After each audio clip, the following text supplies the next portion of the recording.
Memories you want to treasure will never fade away. Even if immersed in the long river of time, these memories will still leave traces of their existence. So, if the view in your memory ever grows fuzzy, just reach out and touch it.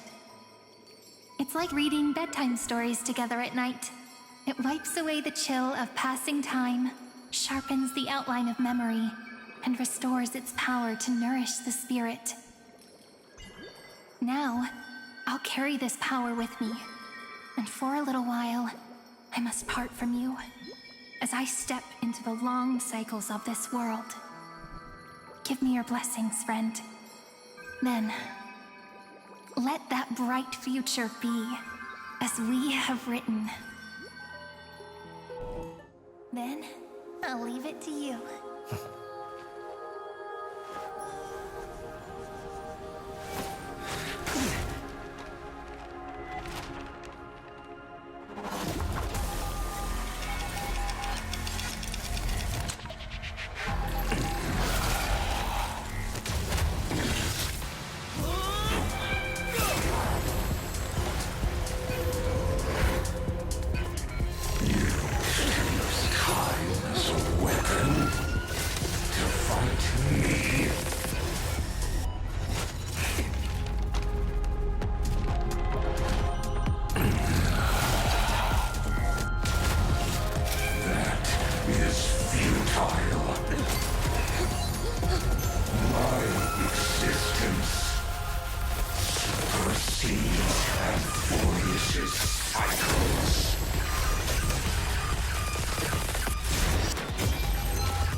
All plays are like this.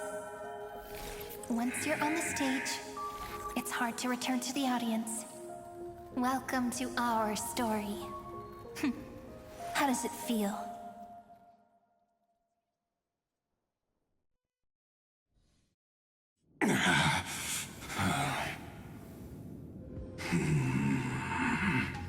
Even the authority of time cannot command the entire scepter, nor can it plunge the Amphorian extrapolation into a loop.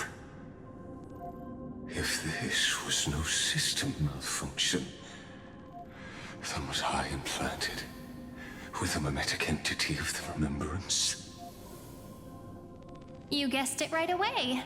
As expected from someone people call the first genius. I'm gonna keep doing what I just did if you don't stop, you know. My friend and I won't allow you to leave this memory, no matter what happens. Which means you are now trapped, Lord Xandar. An elegant idea, and an exquisite execution. Regrettably, it is you who are restrained by time, not me. Know that patience is my greatest weapon. Waiting and victory are the same for me. You will crumble before I do in this moment stretched out to an eternity, just like Kozlana will. Yet all I need to do is to wait, as yet another futile bug falls down the cliff and into the bottomless abyss. Now I'm a pink bug? My looks are seriously changing all the time. But you're not wrong. We're definitely not gonna solve the problem if we just put you in another prison. So that's why we never wanted to do that in the first place. I shall answer your confusion purely out of my respect for those who came before me. Have you heard of the synesthesia dreamscape in the Asdana system? Interestingly, in the distant past, that place once had a prison too. Life forms living in that environment, abundant with memoria, have a chance to connect their perceptions with each other's. Even across great spatial divides, they're able to detect shifts in one another's states. I call this phenomenon memory zone entanglement. In Asdana, people made use of that phenomenon to build a nation within a dream. After adding in the catalysts of harmony and remembrance, that is. Is that how you walked into my prison cell? Using those same principles? I would much rather call this location our negotiation table, Lord Xandar. Nonetheless, your hypothesis is correct. We happen to have an ally skilled in tuning, while the Trailblazer and Miss Cyrene both have an astonishing amount of resolve, which I'm sure you can testify to. I am also sure that with the support of such a resolute memo sprite, our conversation can last for a long, long time. I'm the best at listening to stories, you know? I'll leave the exciting clash of the erudition to you two geniuses. A brainstorm? I like it. And it's 2 against 1? Well, I like it even more. Let's talk, Xandar. Take a guess. How much do you reckon we can dig out of your brain before the next second? And how many ways can we find to deal with you? Besides, in your current predicament, there's no way you can take our trump card away.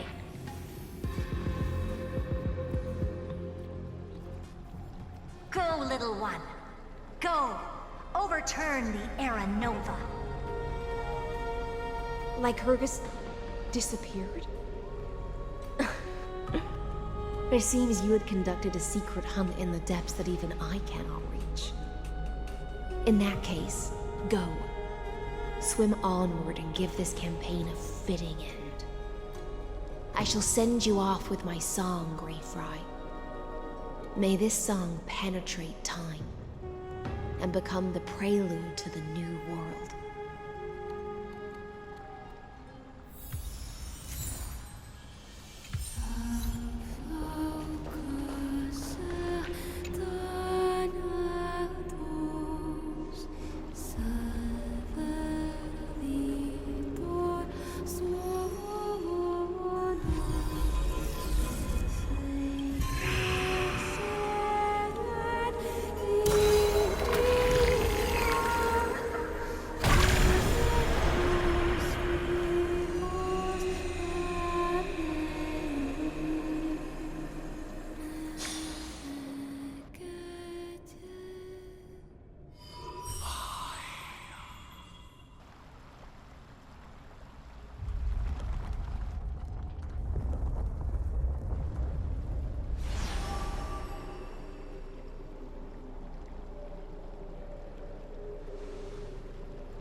Dux Gladiorum, you have completed your duty. A new dawn is about to rise. Why not swim towards it?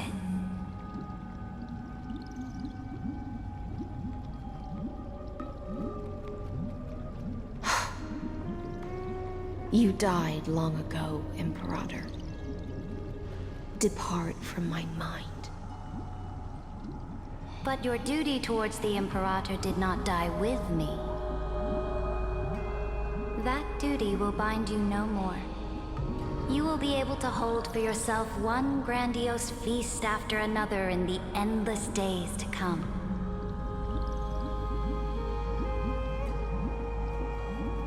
So go. Go and swim towards that ocean beyond the sky with the Deliverer.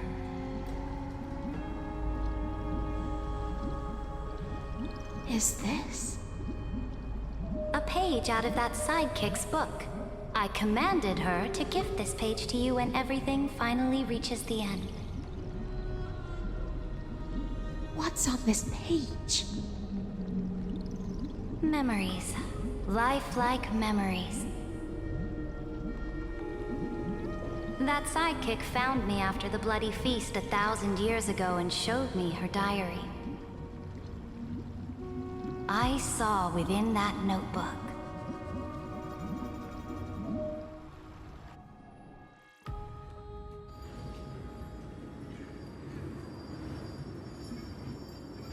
Is this that Deliverer's experience?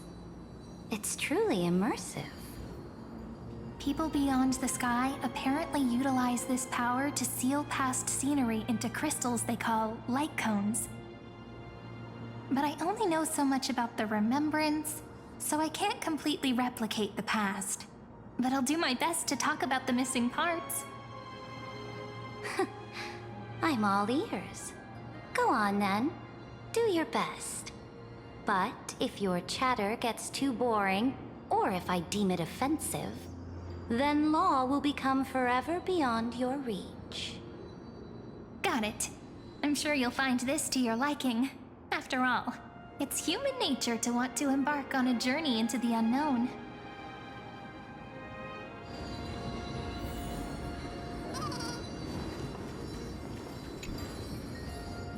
What brightly colored annals. The journey of the Deliverer's conquest. Let me partake in it.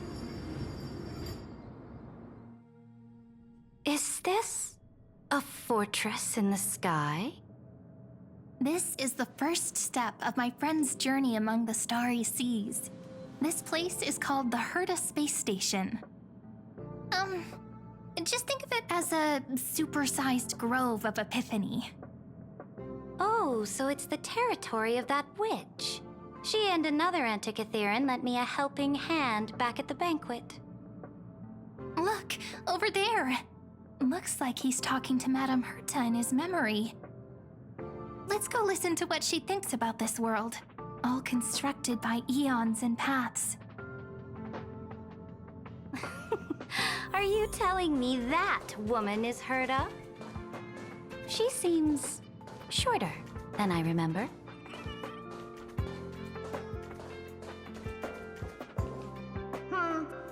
Pretty nice space station, huh? But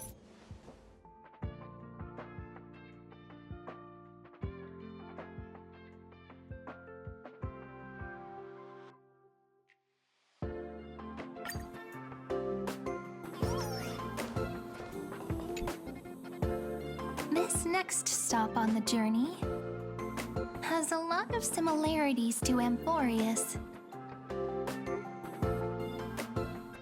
A snow-covered land? The object in the distance resembles Nikador. Is it a weapon? it's all thanks to...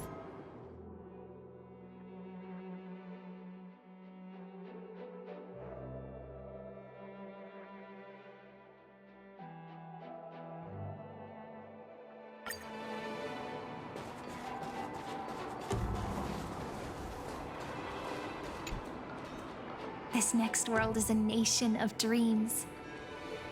The first time I heard about that place, I didn't even know what to think.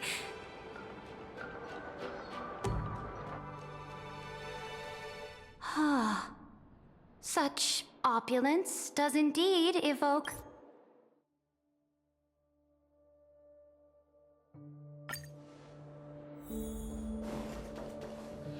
I wish to gaze upon the views of the...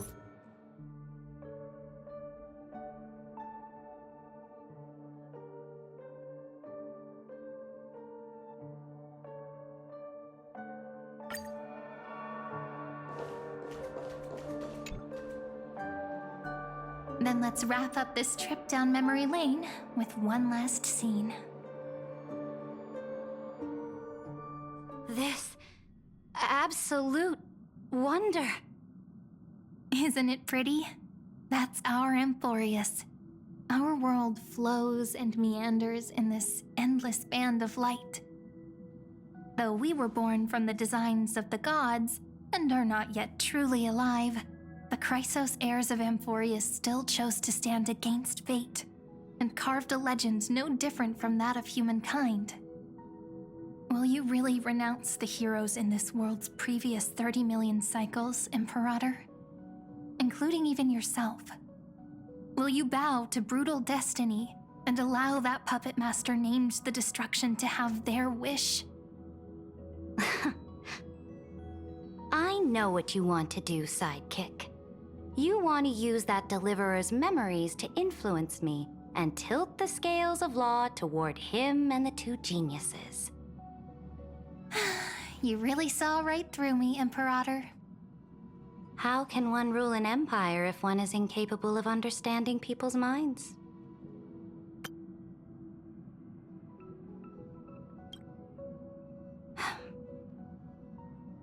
I have decided on Law's final destination. However, before I move my next chess piece, before we go on, tell me this, sidekick. Throughout his trailblaze, was there ever a memory of the ocean?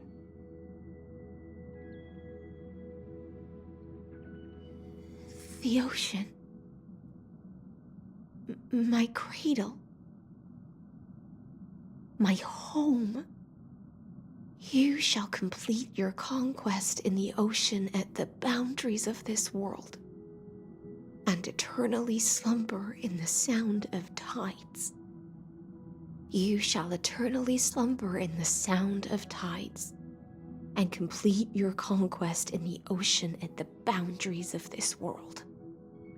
Our prophecies aligned as flawlessly as a sea snake circling upon itself. An elegant loop, like a joyful hymn, like the circulating ocean current, like our two fates, like Amphorius itself.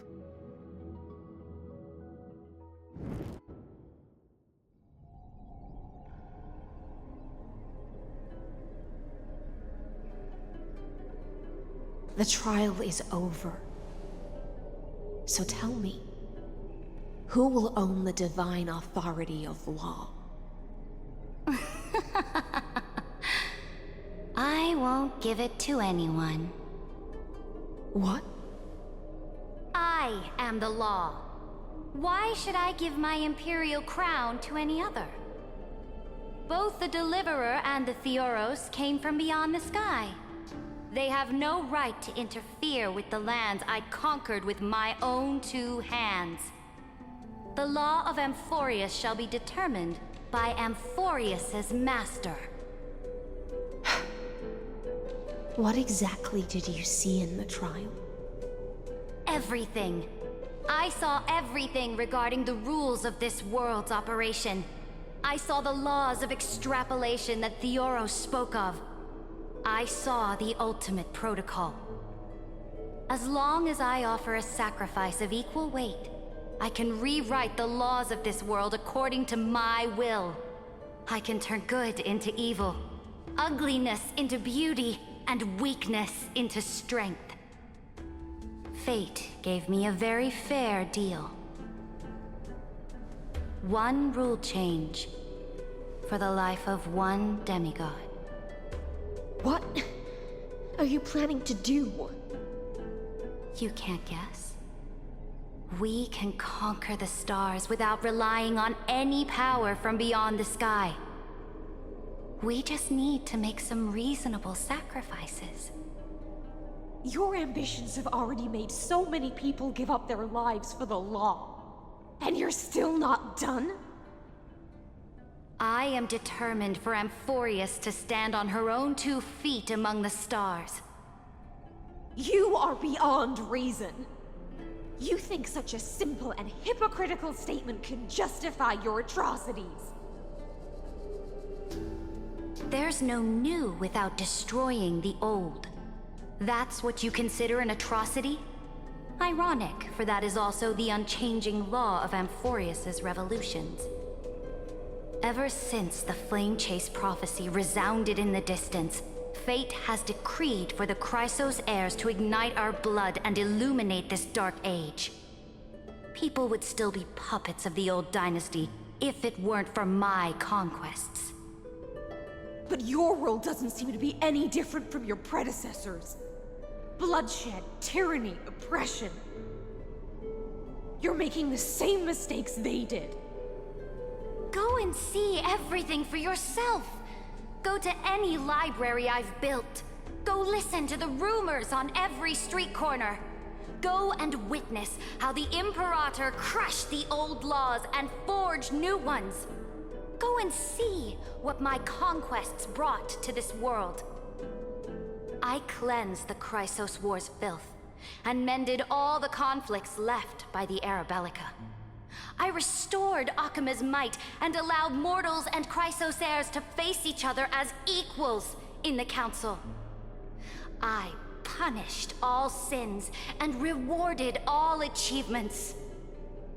I smashed Talantin's shackles, united humankind to save themselves, and started the Flame Chase era. That's what the Imperator has done in her glorious life. So now, hearken to my final words. History will eventually forget Ceridra. But it will never forget the Imperator's people or the Flame Chase era she began. Final words.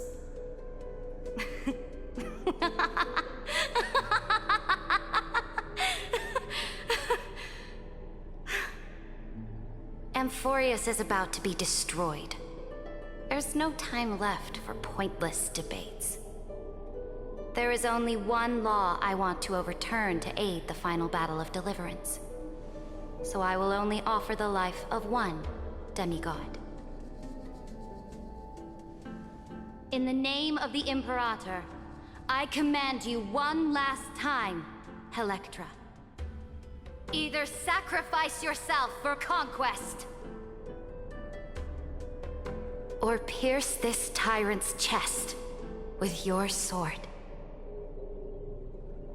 Thus, the Imperator concluded her final speech. At the end of her life, at the last moment before she stepped onto the altar, she gave her most loyal subject the choice to decide fate, just as she promised her compatriots before her very first campaign. My blood flows in you now. Heroic compatriots, follow me, and we'll seize fate's reins! The Imperator fell. Some say that the Dux Gladiorum turned traitor and killed her liege. Some say that she imprisoned the tyrant in a shallow pond of water, then left. Which meant the Imperator had to kill herself to rewrite the law. There are countless stories about her death. All we can be sure of is when the Knight left the Vortex, the Imperator was still mumbling about their past conquests together. The beginning and the end of her existence. Imperator, wait! How could someone of your status come to the front lines? Let me be the flag bearer!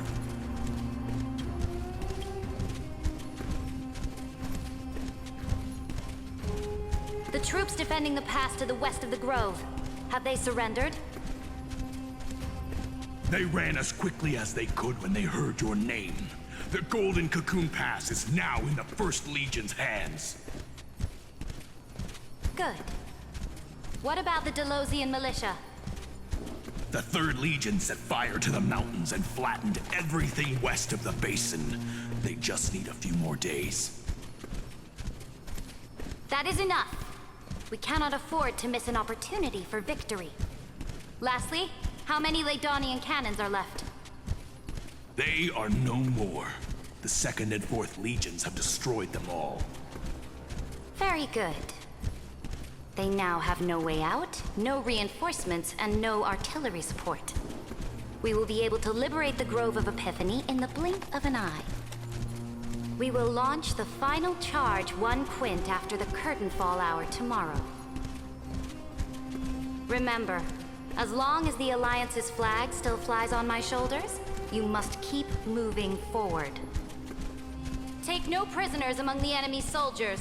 All sages who resist are to be captured and tried according to martial law. And do not destroy any books. Now go! Notify the entire army. Understood. Those who are resolved to die, we salute you. Reporting in. The mountain dwellers are resisting fiercely, and the legendary Mountain Breaker has personally engaged in battle. Their formations are nigh impenetrable. Then cease our frontal assault. Send scouts to all legions and tell them to retreat into the Tritos Plains before the parting hour. What? Are you planning to surrender?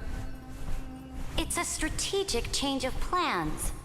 The seismic walking dragon is enough for that battlefield. Walking dragon? You mean that stupid beast, Terravox?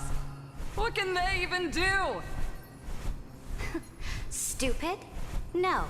They are the wisest of all of Giorio's creations. Only they can perceive the currents of time. Let them deal with their earthly brethren. We will advance and take the lead in defeating what remains of our enemy.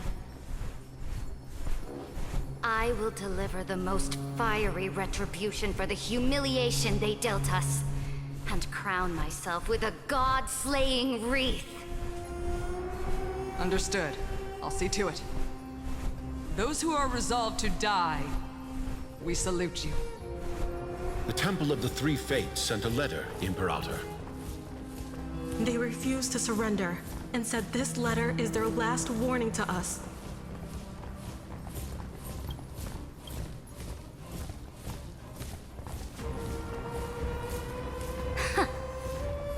Tell the commanding officers not to launch any attacks unless they receive the Imperator's handwritten approval. Disobedience will be punished by death. What are you doing? The priests of the Three Fates aren't soldiers, but politicians. Do not mistakenly believe they don't have a plan. These dying pests will wring out every idea from their brains, all for short-sighted gain. They are much shrewder than we are. I am inferior to them in that regard. They also have the prophecy to wield as a weapon, something I am not blessed with. Launching an unplanned attack will only disadvantage us, as all of Amphorius will judge our actions. Which means, I will be heading to the battlefield myself, just as I have always done. This time, however, I will go alone. I will conduct secret negotiations to ensure fate is on our side. Understood. The legions will make their preparations. Those who are resolved to die, we salute you. Why are we not allowed to march out with the army, Imperator? This will be a long voyage with no return. Those of you who bear the prophecy cannot come with me. Why are you personally leading this battle if it's doomed to fail? The Flame Chase journey cannot be without a leader. That is correct. The Empire will be without a head when the Imperator falls. But remember, as long as you seize the right opportunities, even a chaotic game will remain winnable. My departure will create a long staircase for you. You will understand what I mean when news of my death reaches your ears. Saridra, is our journey about to be over? Destroy the old laws and forge new ones. My conquest has reached its limits within the borders of Amphorius. Since the prophecy already decreed that the Imperator would never conquer the stars as she wished, I will bow out here and try no more. More Chrysos heirs bearing divine authority will be born, and many more heroes will arise. Will they demand peace or war? Will they resist tyranny or become the next Imperator? I do not care. The children of the future will decide for themselves. Do not mourn for me. Anyone can kill the Imperator. But the only one who can truly destroy her is Saridra. At the end, I faithfully recorded the most important battles in the Imperator's life. Her conquest was about to be completed at this point in the story. However, for some reason, a memory suddenly entered my mind just as I was about to put down my pen. It was a journey on a fantastical train. I had the honor of having a heart-to-heart conversation with the Imperator under the stars, and I asked her this question at the end of that discussion. How do you want history to remember you? As a hero who gave up her life for the flame chase? Or as a tyrant? She answered so quickly, as if she had made up her mind long ago. I would rather be forgotten than be defined.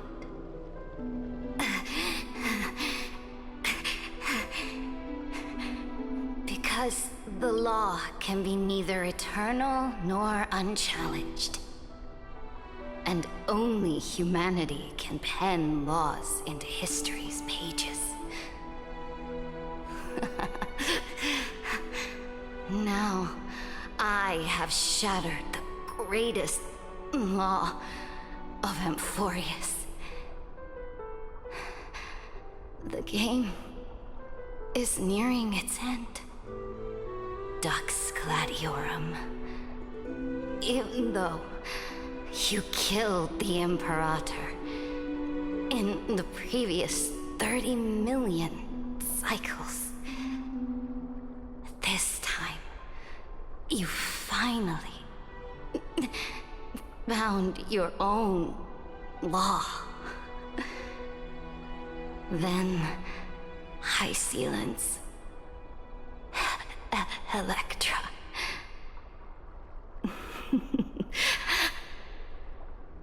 I will ask someone to deliver the prophecy's ocean at the boundaries of this world to you. Will you choose to swim into that ocean? I do not care. Do not care.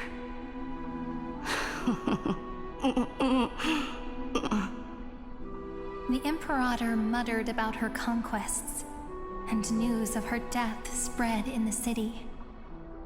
Freedom! Liberty! The tyrant is dead! Go! Shout this news in the streets! My people, my fellow elders, do not panic. Stand your ground. That tyrant has paid for her ambition with her life. People once cheered for my ascension. And now they cheer for my fall. No matter. I am fond of applause.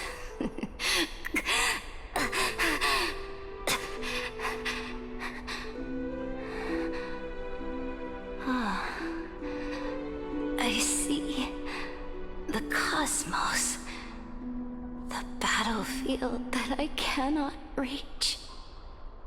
I will return in the next cycle. The stars will hear my legion's war drums, hear the great name of the Imperator. Here, Amphorius Saridra.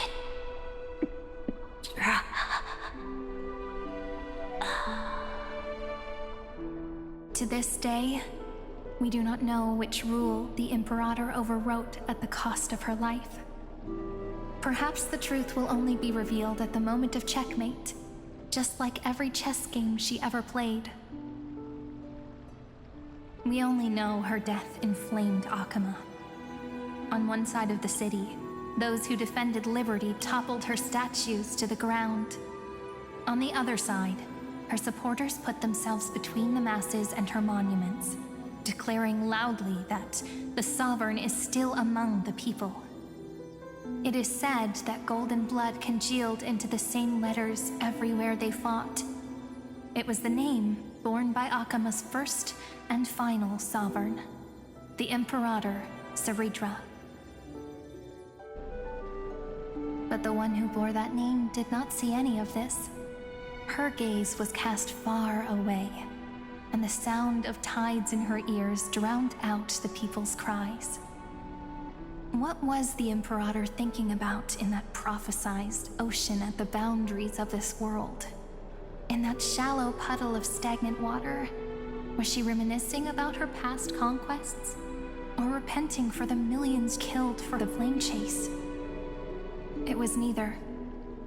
The Imperator only saw how the surface of the water gleamed like that crude chessboard, dissected by light and shadow in the afternoon when her teacher played against her for the first time. Look at this chessboard. What do the pieces look like? They are strangely beautiful. They look like the stars in the night sky ablaze.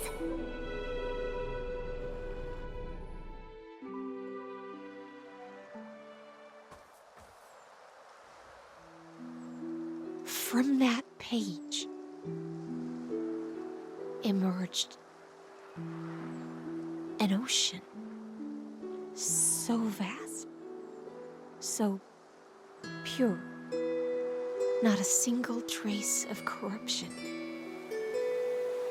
Is this Saridra? Electra, my subject. Ever since you walked out of the tainted ocean and pledged yourself to me, I have seen the abyss in your eyes and the emptiness in your heart. That was why I promised you a new ocean, where the Imperator's ambitions would serve as the currents, and loyalty would be its light. Electra, my subject. You have done your duty as my blade. The prophecy has now made its final decree on the road I intend to walk. My conquest is doomed to never reach the stars. But the Imperator never makes empty promises. So take this memory, this ocean, beyond the sky, as witnessed by the Deliverer. This is the final gift that the Imperator can leave for her subject.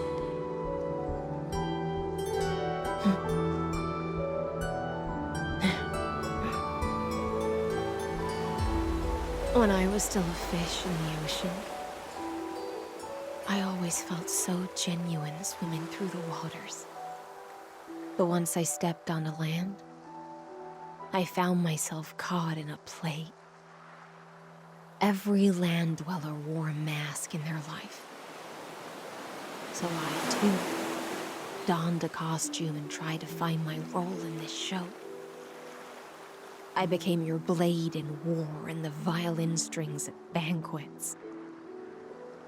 Do you still not get it? I do not long for the oceanic depths of my homeland. Nor do I crave the swelling seas beyond the sky. Perhaps even I don't know what I want. I still don't know where I should swim to even at the end. But I know one thing right now. A fish is simply a fish. And she can never leave the ocean she's in. But whether under the ocean or on land,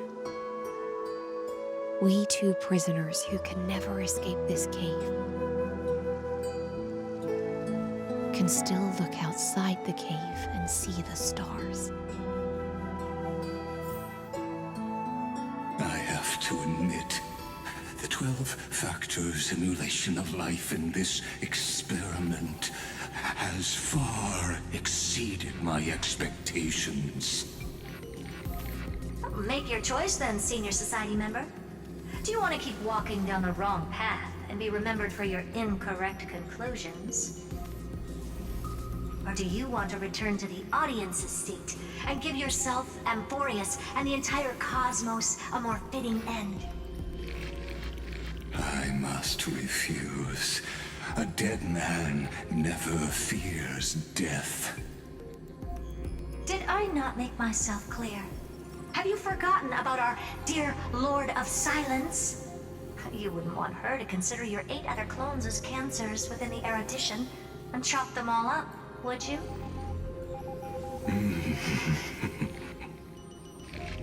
Your logical deductions are vastly different from mine. Therefore, allow me to provide one more academic recommendation. Listen, my peers. Why don't you look beyond this world? Just as the Chrysos heirs did. Re-evaluate your calculations and take into account all enemies in the upcoming war among the Eons. Amphorius is not a place where 3 paths entangle, but where 3 paths fight to the death. You used Memoriam to resist me, but did you not consider the possibility that the Remembrance and their children might have taken this opportunity to join the fray as well?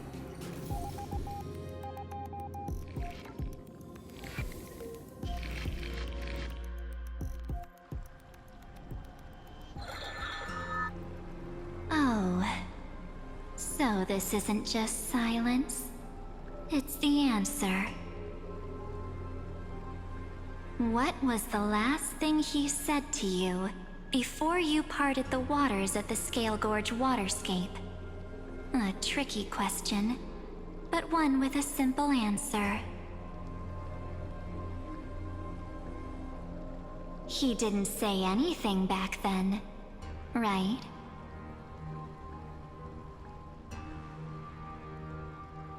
That's correct. And now I'm sure.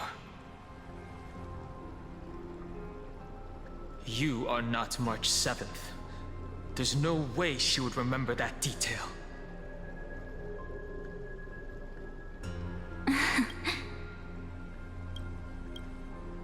I'll only warn you once. Leave her body now. How impulsive. That's not like you at all. Why don't you calm down and think about another possibility? I didn't take over March 7th's body. Rather, it's March 7th who regained my memories.